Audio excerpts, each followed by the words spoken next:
It's customary from where I come from to start a presentation with a joke. But before that, something very serious. Yes, 2 days ago, the government released the employment growth statistics for the second quarter. 100% of the employment growth went to foreigners. And we believe most of them were Malaysians. And for the rest, we believe probably most of the rest were Filipinos. Not a single job growth to a Singaporean. But that's not the joke, because this one not funny, okay? You know, the people who sat here during the break, the food was different from yours. May I borrow your plate, Minister Jeffrey Kanigan? You see, better food, right? In some places, if you do this, people will be protesting. Discrimination, elitism. Anyway, I ate the food outside. I only did this one, okay?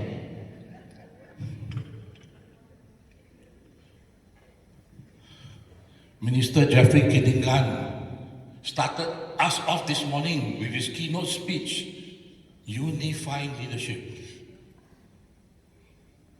You know what's the surefire strategy to unifying leadership? Money.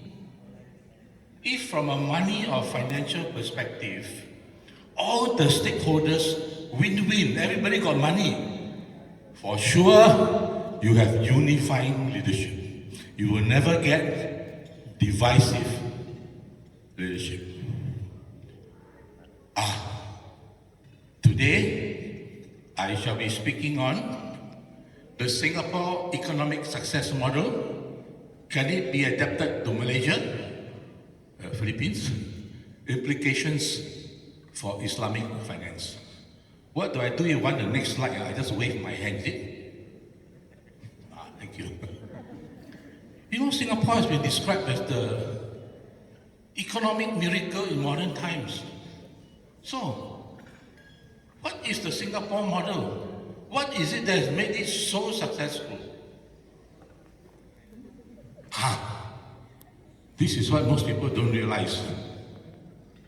Of course, there are many factors of Singapore's success story, but the key is Islamic finance. What has Islamic finance got to do with Singapore's success? It's a concept called the sharing economy in economic finance. That means you're supposed to share, say, between government or people or in an economic activity between the stakeholders. Sharing economy concept of Islamic finance. Wow. You know which country has the most top rankings in the world? Of course, this one, right? You see, economic performance, #1 city with the best investment potential. #1 UN Human Capital Index. #3 in the world for foreign trade and investment. Hello, my hand waving, the side not moving. Anyway, I won't go through all this. It's just that we have the most top ranking in the world.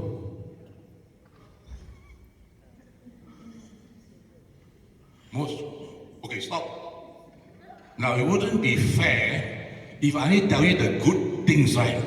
So here are some of the not so good ones, okay? 149 inequality index. 129 press freedom. Minister Keringan, you said, if you close the mouth, you close the mind. You see, that's why we are so successful. Because we close the mouth, but we open the mind. How did we do it?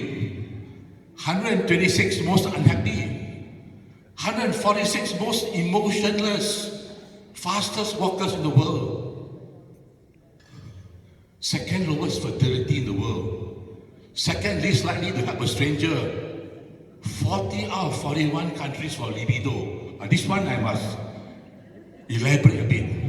What is libido? Those who don't know libido, Sorry, all the children, you don't know libido for sure. Okay, so don't ask your parents. Okay.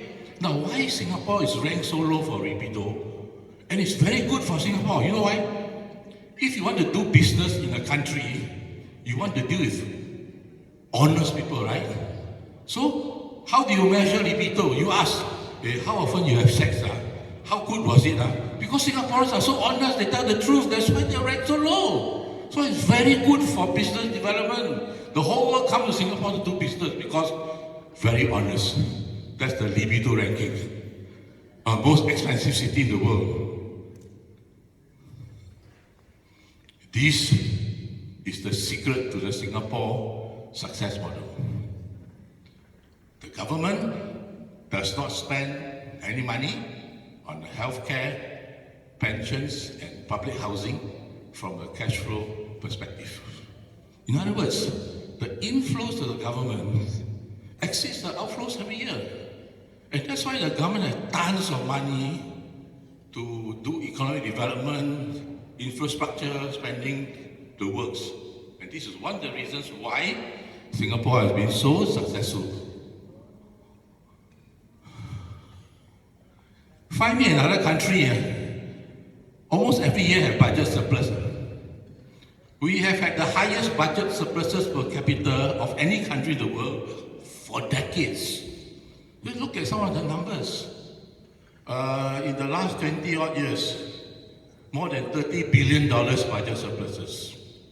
If we use IMF fiscal reporting guidelines, even more than 200 billion budget surpluses.